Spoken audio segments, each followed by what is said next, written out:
ఆ ఒబెసిటీకి కారణాలు చాలా ఉంటాయి. ఆ కారణాలన్నిటికి మెయిన్‌గా ఫుడ్ ఉంటుందనమాట.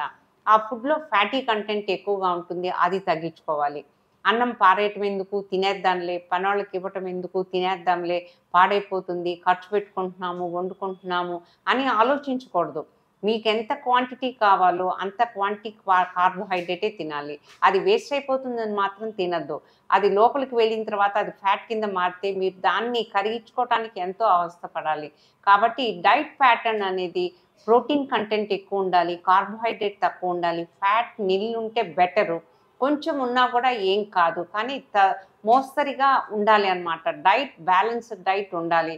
ఒక ఫ్రెష్ ఫ్రూట్ తినాలి. తియ్యగా ఉండే ఫ్రూట్స్ ఎప్పుడు మనకి మంచి చేయవు. తియ్యగా లేని ఫ్రూట్స్ వరకే మనకి హెల్తీగా ఉంటాయన్నమాట.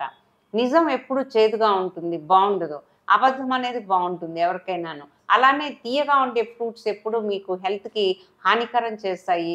తియ్యగా లేని ఫ్రూట్సు మీకు హెల్త్‌కి చాలా మంచి యాంటాక్సిడెంట్స్‌ని, మినరల్స్‌ని ఇస్తాయన్నమాట.